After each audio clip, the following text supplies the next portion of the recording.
السلام عليكم ورحمة الله وبركاته. اللهم صل وسلم وزد وبارك على سيدنا محمد وعلى آله وصحبه أجمعين، وأهلا بكم في قناتي خبر وحكاية.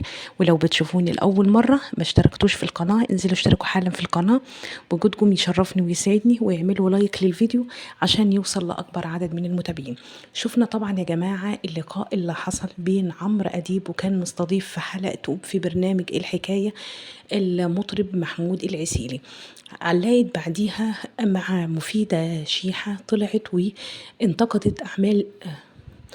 انتقدت الكلام اللي قاله عمرو أديب عن انفصاله بلميس الحديدي، وقالت إن هي صاحبتي وأنا على المستوى المهني بحترم جدا عمرو أديب، وهو قدوة لكل الشباب اللي موجودين ونفسهم يكونوا زيه. طلعت وقالت له بلاش ننشر غسيلنا قدام الناس. انت ازاي بعد اسبوع بالظبط من طلاقك للميس ان انت تطلع تتكلم عن الحب والارتباط، وان الواحد عادي يتجوز مرة واتنين وتلاتة واربعة زي ما الشرع بيقول، وكمان طالع عادي جدا بتهزر وبتضحك وعايش حياتك، وكمان لابس احمر. كل الموضوع والكلام ده حصل في حلقة محمود العسيلي. علقت مفيدة شيحة في على حسابها على الانستجرام، وعملت فيديو وقالت انا بعمل الفيديو ده ولميس ما تعرفش ايه الموضوع ده خالص.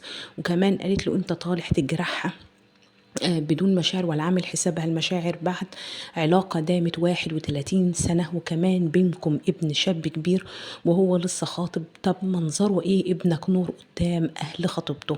من ناحية تانية مفيدة شيح علقت وقالت ان انت مش صاحبتها ديت لميس اللي عرفتك عليها، ولميس دخلتها بيتها وفي الاخر خطفت جوزها منها.